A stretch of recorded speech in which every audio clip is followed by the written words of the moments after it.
Coach, good to have you. This is the sports desk on Nnalubaale Sports, and my name is Martin Mugambi.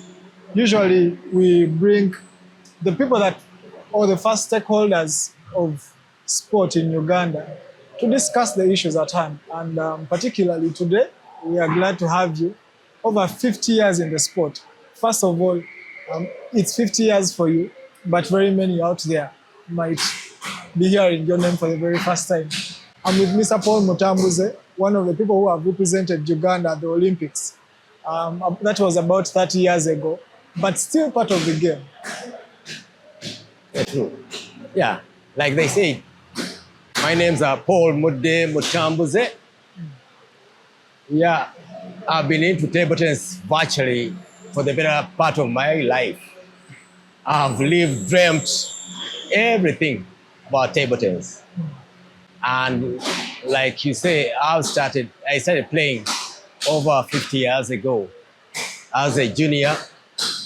And then we didn't have coaches. That was in Mwiri, in Busoga College Mwiri. And then we didn't have coaches, but we were so much dedicated up to a point whereby we used to come to Lugogo for national competitions and we'll come on our own. Somehow the school trusted us and released us to come as a team on our own. And we managed to come and play. First time we appeared 1975, actually. 75. That's the first time we went to Lugogo for nationals. Yeah, national schools. We didn't perform well, but we learned a lot. The following year, because we had learned from seeing what other players were doing, because there were many national players at stake, we learned a lot. And the next time we appeared after 1 year, we were threatening to take on the school champions that time, who were SMARC, that is St. Mary's Kisubi. Yeah, we lost to them. But if you say you went to Mwiri, I'm sure there was variety of sporting disciplines. Of all games, why did you particularly choose table tennis? In Mwiri, of course, you just had to like playing cricket. Yes. Mwiri is a cricketing world. And did you play it as well? I tried it, of course. Of course. In fact, all my colleagues, all my friends, most of them were cricketers as well. I tried it, but found it a bit risky, especially with that hard ball. It was a bit risky for me, just in case there was an accident and it hit any of my limbs. So I preferred to go for the softer ball, the table tennis ball, and stick with that one. And at least keep supporting and observing and, be a fan of cricket, but not step on the field to play. I would rather remain in the pavilion. Football, of course, I played as well, like everybody else. Lawn tennis, yes, I tried it. They were all there in May. Those are the main ones I tried also. But then I resorted to table tennis because I saw it was far easier for me to make it to the higher ranks with table tennis that didn't require a lot of physique and it was safe. So I decided to resort to that one, to remain with table tennis, and by God's grace, I made it actually. Like on the national squad in 3 years. My senior 3 years on the national That was squad. really fast, but many years ago, time has passed, but I believe even now it would be hard for very many kids to have such an opportunity. What were the odds that back then, 50 years ago, a kid would have? Right now we have about 4 table tennis tables in one room. That the facilities were there, the tools to use were there. I can say that the kids of these days are far luckier than we were. Those were very hard times. Getting balls on the table itself, the table we used to use was locally made. Oh. Yeah, the balls were a problem. Fortunately, we had some friends of ours who had brothers and sisters on the national team, so they could bring around some equipments, like balls especially, even some good rackets and bats to help us train. But we only trained on our own. Now, the big difference between our time and these days is that here, there's a lot of information. Yes. The coaches are available. Equipments are in abundance. Video games, you can see the world-class players on video anytime like that. something we never used to at all. I wish we had. I think we would have made it to world champions much, much earlier, maybe, if we had that chance, the way these kids do have. But yeah, that's the big difference. Ours was raw and raw determination. Yeah. Yeah. Coach, this is somehow a silly question to ask, considering you've played at the Olympics, went and had professional time in Italy, lived in Kenya for some good time, then with all the things that you've managed to do in the sport, but 50 years later, obviously there are things maybe that didn't go well. Would you have lived it again if you had a chance? If I took you back 50 years, would you pick the racket again and live this kind of life? You mean say if I was to start off now, Yes. the 50 years? Well, probably I wouldn't have. One of the things I think I wouldn't have stayed in Kenya for so long. I could have opted to go for greener pastures in Europe much earlier. Clearly, we shall have that conversation about how you went to Kenya. Yeah. Yes. So I think I would have gone much earlier and maybe played professional table tennis like our friends, especially those days, our friends from Nigeria. They all used to go, the good players, they used to go to Europe and play from there. I wish I'd gone also much earlier. I spent too much time, probably too much in Kenya. But that's the main thing I regret about. That's the only thing you would pick out, but the rest you would leave. Yeah, I had a chance. In Italy, it was a very good experience in Italy. Yeah, because I used to participate in the Italian Open, which is an international competition that attracted the top players of the world. In fact, the local players of Italy would be just about 8, only the top 8 from Italy. The rest were all foreign. And it was a fantastic experience, which experience helped me when the All Africa Games came about, 1995, and we performed well. And I must say, needless to say, that I was the strong man of the team that helped to win the medal for Uganda for the first time, very, very first time. It was even, we were surprised, much as even our friends were surprised. Is that the highlight of your career? Or if it's not, then which one is it? That was the first one. Yeah, getting a medal. I mean, people couldn't believe that we could win a medal. And it was tough, very, very tough, because we had to beat big teams. Yeah, but then the following year we qualified for the Olympics. Olympics, of course, was oof. Another experience. Yeah. That was. Yeah. Let me take you back a bit. You've talked about your time living in Kenya during your playing days, and you wish maybe you had gone off to Italy or any other European country. And you've talked about how the Nigerians used to do it. Before you even tell us how you went to Kenya, what were they doing, basically, that would just take them out to Europe, the rest of the countries? As a matter of fact, in Kenya, they had a more developed game, actually. They had so many activities, good activities. But Tournaments, that's what I meant. But in Kenya, by the time I went there, it was mainly Asians who were playing. You could find maybe a handful of Africans, maybe 5, 6 only. Then the rest would be all Indians. So it was like an eye-opener for the blacks then, in the Kenyan, okay, that even blacks can win. And I must say, out of the 9 years I stayed there in Kenya, and we had, in every year, there would be about 10 to 14 competitions, big competitions, every year.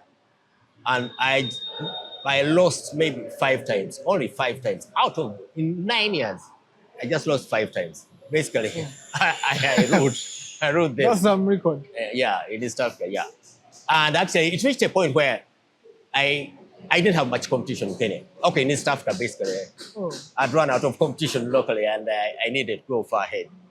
A good example was in 1990, my first time to travel outside East Africa. We went to Nigeria for Nigeria Open, Bonvita Open, for the first time outside East Africa. And in that competition, I almost beat the African number 2, who was a Nigerian, at his home ground. I almost beat him. Then we went on, it was a tough match against the number 1. I also played the number 1 of Africa, who was a Nigerian. Yeah, we juiced some of the games, and it was really tough. He beat me, but as a matter of fact, I was as surprised at my performance as the people. Yeah, you were shocked at your performance. It's true, because they were asking me which club I play for in Europe. They thought I was playing in You've been Europe. playing professionally. I was, yeah.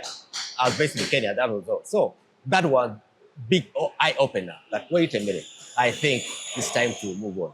Yeah. But coach, was it one tournament you go and stick to Kenya? I'm trying to understand. Oh, I was staying in Kenya. How do you go there? How do you shift from Uganda and decide to start being based in Kenya? Okay. I had some friends of mine, some table tennis players who had gone there earlier. So they were participating in many competitions there. So I decided to join them. And they took me on. They said, yeah, you can stay with us. They housed you? Huh? Yeah. They housed you? Yeah. And in a short while, I played the initial competition, and I was easily taken up to start coaching, even in Kenya, doing a lot of coaching. So you would coach and play? Yeah. Was that after your studies here? Your studies? Was that after your studies? Yeah. After my A-level in 82, then I shifted. Besides that, there was a bit of a problem. No, I don't want to talk about that. It's too political. All right. So, yeah. Okay, so after you say nearly 9 years, how then do you go from Kenya? Because the next I learned about is that you also had a stint in Italy. Yeah. How do you make it to Italy? Yeah, same thing actually. I was encouraged by some players, Nigerian friends. You know, when I played the competition in Nigeria, I made a lot of friends. You know, when you perform very well, you attract attention and people want to associate with you. So I got the attention of some of the players who are based in Italy, the Nigerian players playing in Italy. So they encouraged me to come. You know what? If you can, try as much as possible to come to Italy and try out your luck. Maybe you get a club. And that's what I did. Went for a competition in Morocco. From there, on the way back, I stopped in Italy. And then during the process, as I was waiting for this and that, then I found a club that took me on. They were ready to sign me on. And I said, okay, I think I'd better stay here in Italy and see what happens. Okay. But coach, when you... I went through Italy for an Africa Senior Championships in Morocco. Even these days, you go through Europe, back to Africa, Northern Africa especially. And that's what happened even that time. And on the way back is when I stopped in Italy after getting advice from the Nigerian players, friends of mine, that better try out everything. And I knew it may not be easy, and I can guarantee you it was not an easy experience. Yeah, out there. Fortunately, I had those friends, the Nigerian friends, even some Ghanaians. Some of them were in Italy. They were in Italy, yeah. So they came here, but getting a club was not easy because you had to be world-ranked player. It was easier when you are a world-ranked player. Now, for me, I had not played many international competitions, so it was not easy for me to get a club. But somehow, the competition that I participated in Morocco helped me out in a way, and the one in Nigeria, they came to know about my performance somehow, and then I was able to get myself fixed somewhere. But it was not an easy experience, especially finding a club. Even getting one place to play from, because my friends were somewhere far at times. I'd have to look for the place that play, any club that would play table tennis. And it was an experience, very, very difficult experience, yeah. And eventually, how do you manage to get one? Yeah, I was allowed in one club. They'd never seen maybe an African play. Then they gave me 10 minutes to stay around, just watch, and then go away. After 10 minutes, one player came to me, asked me whether I wanted to play. I could play. I said yes.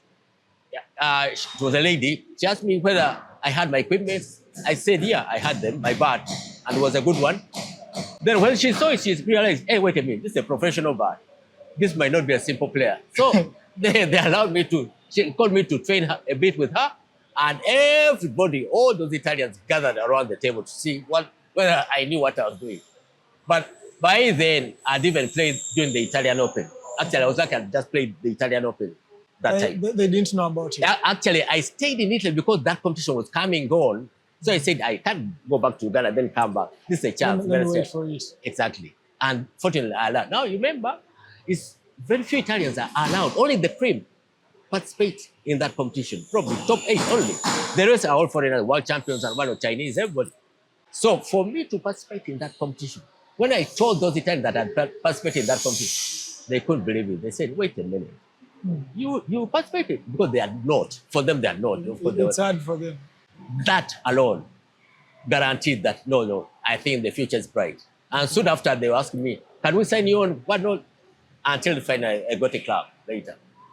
How long did you spend 5 years. in Italy? 5 years in Italy, just playing the sport. Yeah, and training, coaching. Okay. I even have some pictures of some team I was coaching for para. Para table tennis. Yeah, in fact, I trained them. It was in a remote place around Naples. And from that remote area, one of their players, I trained him, and he marched from zero. He became national champion, participated in the Paralympics. I think he even won, became a celebrity actually after that. Yeah. So that was one thing I said, okay, that was worth it. But the experience I got through regular participation in Italian Open, because they were every 2 years, was immense. And you say the experience you gained from playing in Italy with all world stars is what helped you pick up bronze back in the 1995. Without a shadow of doubt. Without a shadow of doubt. Talk to us about that story. Because how did you go and pick bronze for the country? We were looking at pictures here of that event, and you said Uganda only won 2 medals. Oh yes. Yeah, now from that experience, after playing with the world-class players, when you come to a competition in Africa, of course, you are not intimidated at all. Yeah, you've been playing with the world-class and whatnot. So these ones, it was okay, I could handle. I mean, and that's exactly what happened. And I was the strong force, actually, on the team, winning very, very hard matches then to get a bronze medal. It was not easy because we had a team like Ethiopia. Ethiopia had been giving us a lot of problems in those competitions. Because that was our third time to participate. Me and that gentleman, we got George. It was the third time we were participating in the All Africa Games. Okay. But Ethiopia had always beaten us, stopped us from going ahead. So this time we met, and it was a battle of wits. Actually, I played the deciding match that I was determined never to let this chance get out of my grasp like this. And that's what happened. We beat them and then qualified for the medal, and it was simply a marvel. Actually, as a matter of fact, immediately after beating them, we sent a fax or something like that. Somehow we communicated back home here. Okay. Because our president of the association had remained behind. And we told him, I think we've got a medal. No one could believe. They said no. No one could believe. You see here, what happens is when you win the medals, sometimes the games are being broadcast live on television. I don't know, maybe that was the case back then.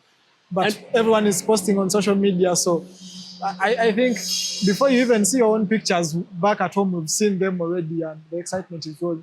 How were the times back then? Not 30 years ago. No, not 30 years ago. So what would happen 30 years ago? Not 30 years ago. How would people back at home know that you've won? And yeah, they would just broadcast the news. Look here, even the officials we went with, the main officials, okay, Chief de Mission and whatnot, we told them that we had a general meeting for the whole Ugandan contingent that the night before we played the semi-finals and get the medal. And we told them, I think we're likely to get a medal in table tennis. And they were looking at us like this. Everybody, but there are many sports, football, handball, all these. There are so many, boxing. And they looked at us, wait a minute, what are these ones talking about? Getting a medal, when for them they were having it rough. And here we were talking of a medal. And by that time, medals for Uganda were scarce, very scarce. So here we were. In fact, when they was to pronounce that, I think we are going in for a medal. Okay. Coach, I don't think that has changed even now. Well, why? Medals are still scarce. Yeah, so. And eventually that's what happened. We got the medal. I was overjoyed. It was too much for us. And there was only one other medal from Achon, the athletes. Do you recall who else was with you on that team that won the medal? Yeah. The late Katerega Francis. Okay. Whose competition the schools are playing in memory of. Yeah, the Katerega Memorial. It's in memory of that player. He was exceptional. He was good and upcoming. Very, very strong. We were so unlucky to lose him suddenly. It was very unfortunate, but He had the potential. How would you talk about him as a player? As a player, look, back in those days, it was not easy to play the way he used to play. He was a bit ahead of his time. Okay. He could play a competition and he plays his fellow players. Let's say he reaches semi-finals and finals. He says he's going to use only one stroke. Let's say the backhand. And he beats everybody with one side, using only one side like this. And he beats his rivals, let's say in the finals. You beat them. It's just one technique. Only using one side. You can imagine that. And without using the strongest point, he was that good. He was that. Actually, even his colleagues, his peers, many times would be scared to train with him because he had very good service, very strong balls. You train with him, you leave the table, feeling injuries all over when he sits all over. So he was that good a player. No, it was good. It was good. After the All African Games. After All Africa Games. Right. The following year, I think you. It was the very year actually. It was the very year. We went for the qualifiers. Olympic qualifiers. Olympic qualifiers in Nigeria. Okay. And we went 3 of us, me and 2 ladies, Mary Soke and Jude Jacobier. Yeah, we went 3 of us only. And we didn't have much hope. Well, Mary Soke had already participated in the previous Olympics. For her, she knew and she had the experience. For us, it's first time and we were just a try run. It was my first time to participate in those Olympic qualifiers. And we put up a good fight. All 3 of us. We could not believe it. 3 of us. And by then, they were choosing 6 men, 6 ladies from Africa. And here we are, Uganda producing 3 players out of the 12, total of 12, qualifying. Same thing. We contacted people here and told them that, you know qualified? What? All 3 of us are qualified. Actually, the president by then wanted to abuse us thoroughly, and I would not blame him. Because whoever dreamed that we could 3 at a go? No. But here we were. Okay. We qualified. And yeah, that was it. For me, I realized it was a dream come true. A dream come true. Sure. So, Coach, from there, now qualifying for the Olympics, the games itself, what was the experience like? First time, you said you were playing at the qualifiers for the first time, and it was just as exciting. Yeah. Now, what about when you reach Atlanta?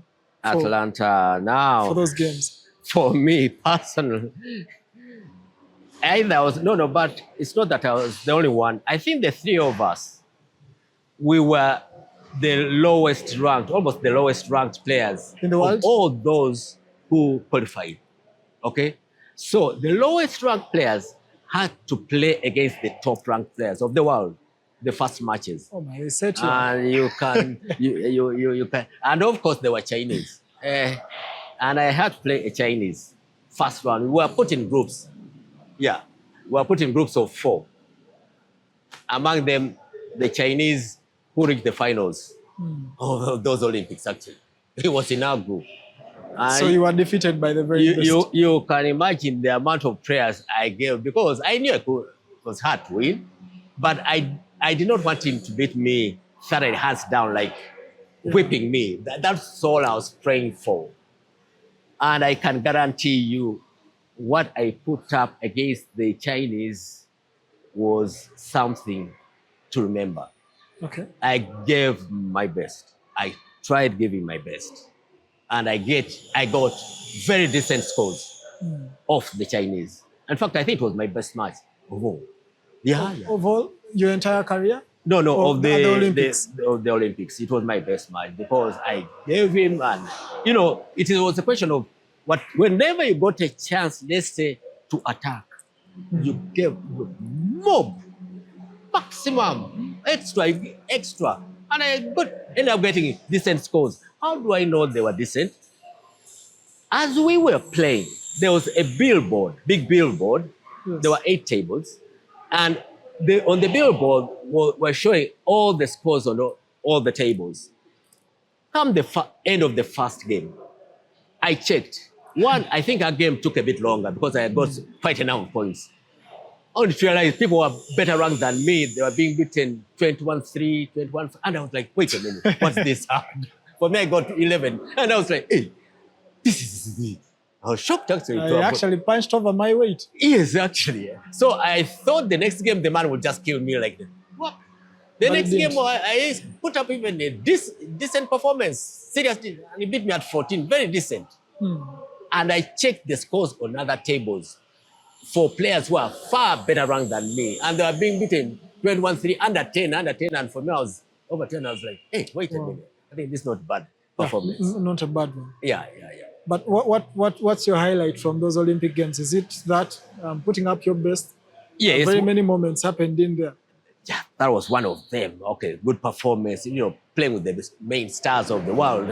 That's one of them. But there was also another one, another highlight. Which one? I got a chance to sit with the late Muhammad Ali. Well, I was actually going to ask you about that because he lit the torch for those Olympics. Yeah, he came to the village, Olympic village, and people lined up to take photos with him. So I was lucky to be among those, and I sat and shook hands with him like that. And it was a marvel. Remember, I showed that picture in the US that time. Remember, I would show that picture after the Olympics, wherever I was going. The one they would not believe. Then later they would say, hey, wait a minute. The moment you had a picture like that one, immediately, it's like it was automatic. You became a celebrity as well. Oh. So that was good. That was good. His aura, what was the moment like when he came? You shook hands with him. What was the moment like for you? Those are things that just appear once in a lifetime. I'm telling you. Where would you find a Muhammad Ali and you sit next to him like this and shake? It was a chance. Big chance. Do you still have the picture? Unfortunately, I left in the US.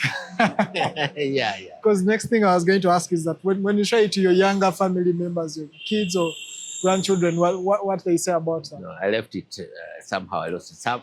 Anyway, it's a long story because I stayed over. I was taken over by one program in the US after the Olympics, the International Paralympic Movement. I was working for them to promote table tennis in the US.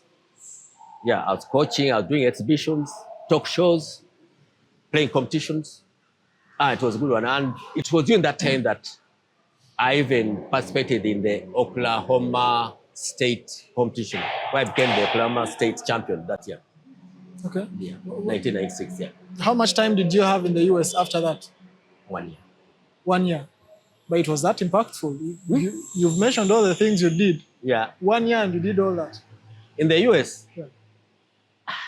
In the US, there were so many things happening like this so fast. Yeah. Talk shows with school children.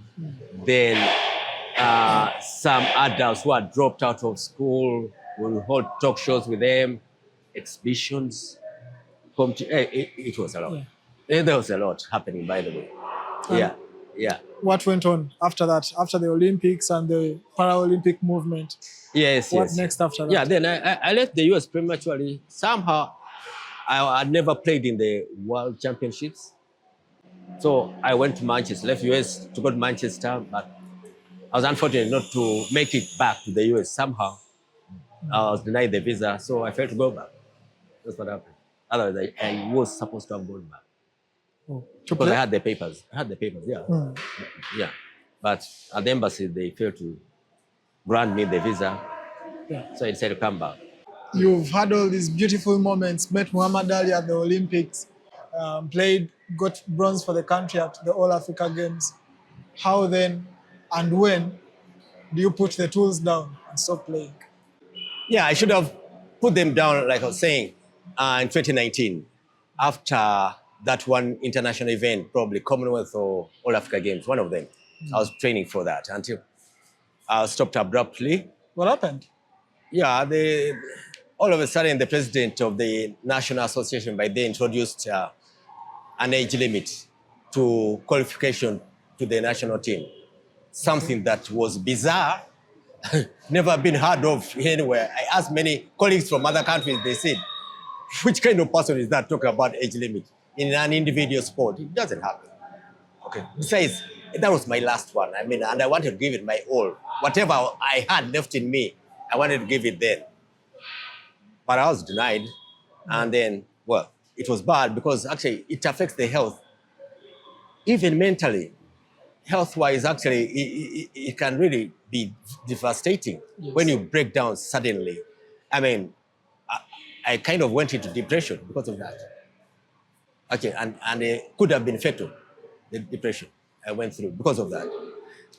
Innocent president didn't know the effect he had done, but it's something very, very bad. Actually, I would advise a lot of consultation should be done. Find out what goes through a player's mind, especially the top players, in their lives, what happened, whatever affects them.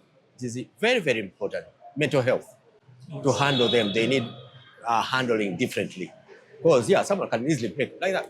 Because your adrenaline was here, then all of a sudden you had to drop. You've been telling me at that time you had gone back to Kenya to prepare for that particular tournament. No, I was staying in Kenya at that time. Okay, but I started preparing while I was there for that particular tournament, and then they just broke like that, and I was like, where do I go from here, really?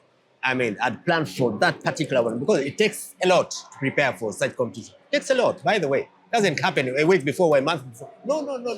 At least for us, we've been there before. It takes much longer. Okay, you have to prepare this, that, start imagining, take videos, this and that, and compare, check on some players, good players whom we are likely to meet. It's a big thing. So when they break suddenly like that, it's the worst thing that can happen. And for whatever reason, I mean, age limit, it was absurd, very, very absurd. You said you nearly, or you did go into depression. How did you maneuver through that time? Because if you were in Kenya, I believe it wasn't with family. Yes, actually, now part of me was telling me that actually, I think I'd better forget that a country like Uganda exists. If it has people like that who can do such things, Uganda would be a bad place to be in, really, as far as sportsmen is concerned. Not true. Because you had planned for that to be your farewell, say bye to the sport. It was bad. The only good thing that I could see in Uganda was my family. My family was here. Otherwise, I think if I had been single, I would never even come back to Uganda for a long, long time. I would have gone very far away. But anyway, here we are. And then during that time is when I realized, wait a minute, there's a lot to be offered to the sport after all this experience. Yeah, actually, I came back to help out in so many things of the sport. Only that the president by then had other ideas. So we'll let it lie. Okay. Until when he handed over last year, said, thank you, thank God.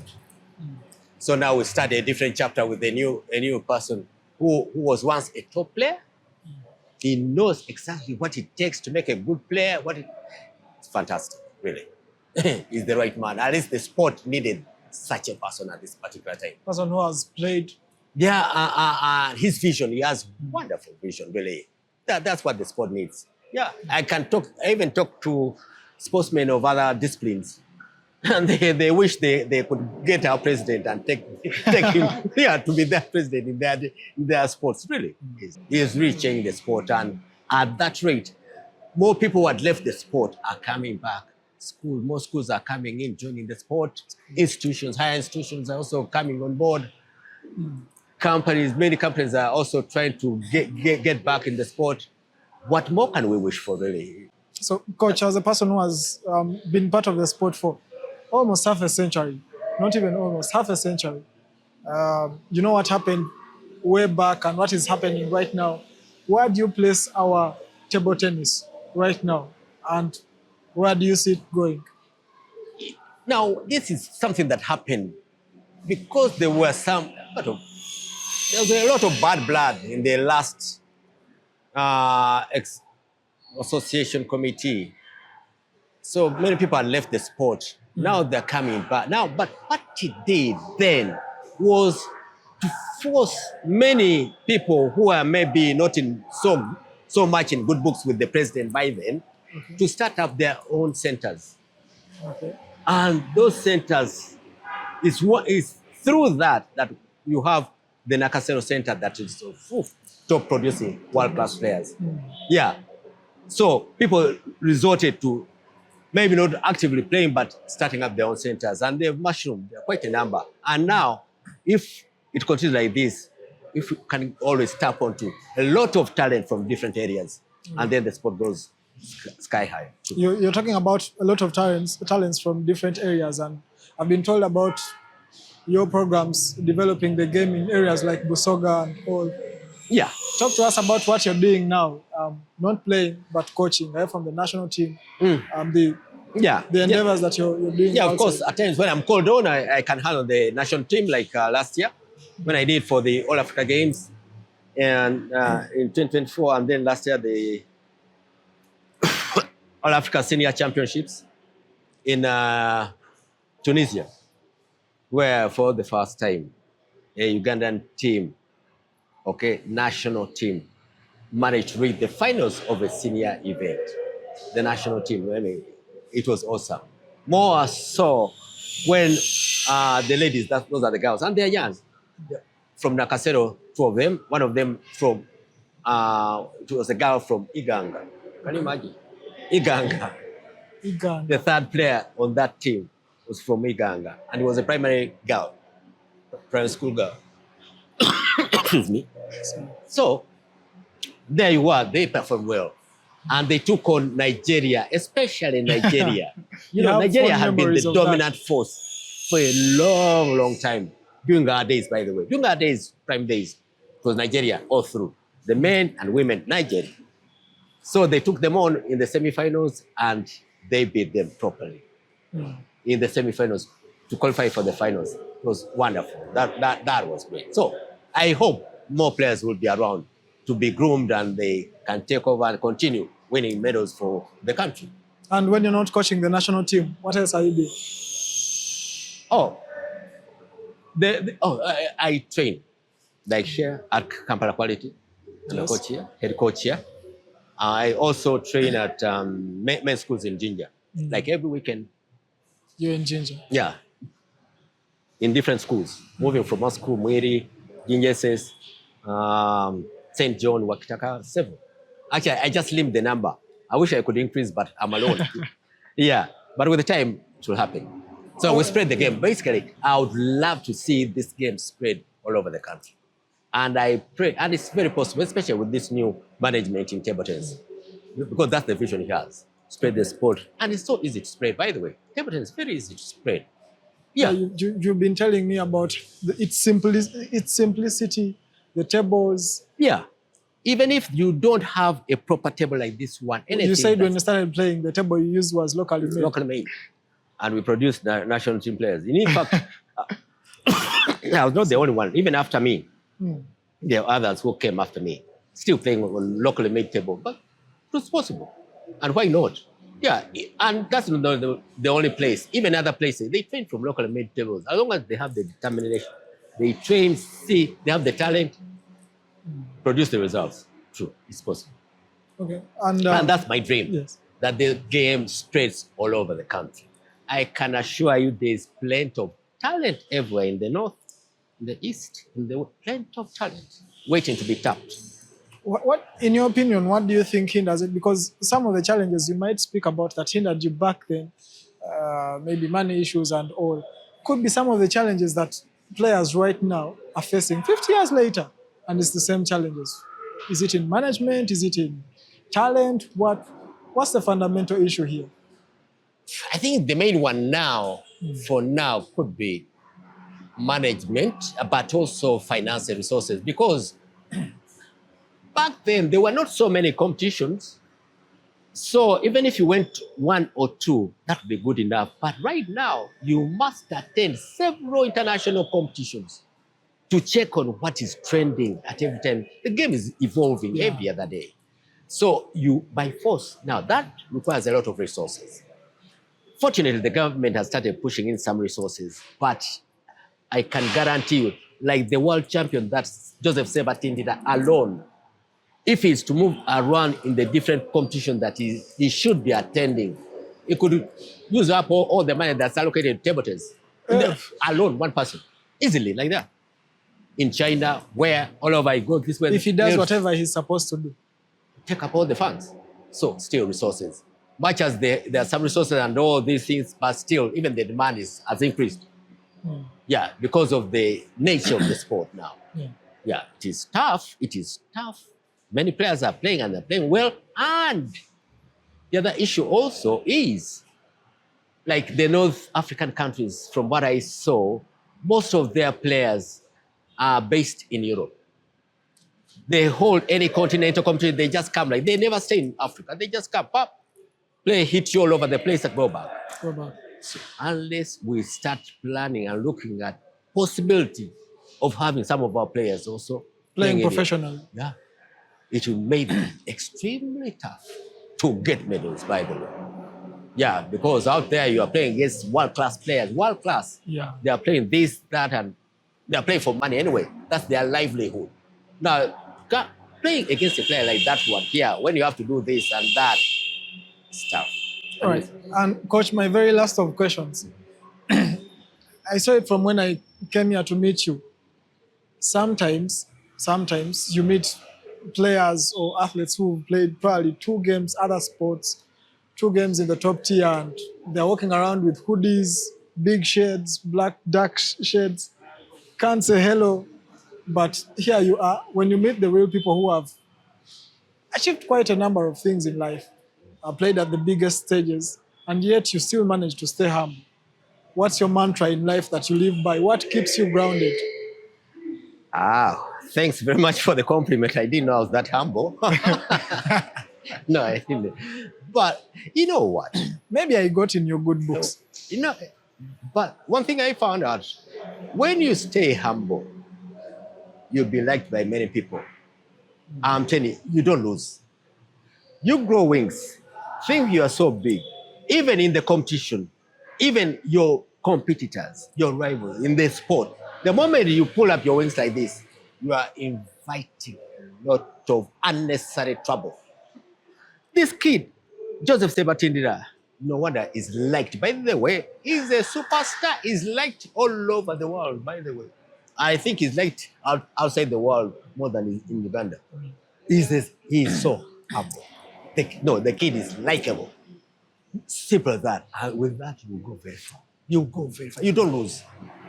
You put up your wings, you go up. The harder will be the fall. Yeah. True. Just stay humble. You attract a lot of support here and there, even unexpected one. People will like you, and you don't lose. It's a better option. It's the best option. I encourage anyone to know. Okay, promise the last one before I let you go. Do you feel like the game has rewarded you enough for all that you've given to it? Maybe not, but under the circumstances anyway, it is a minor sport. But it is a minor sport compared to things like football. Of course, you can't expect too much, but I think I've had my good share of it. Only that I wish I could have started what I want to start, what I plan to do, God willing. Yeah, my own center. Okay. Yeah, my own center I plan to. Where would you want that? Here or in Ginger? In Ginger. The land is there, and now it's waiting to the construction. Go ahead. So it's a permanent center for table tennis. That's what I would love to. That's your goal? My dream, yeah. Okay. Thank you very much, Coach, for sharing with us. You're most welcome. Okay. Been a pleasure. Good to have you here. Hopefully we'll have you next time. All right then. You're most welcome. Thank you.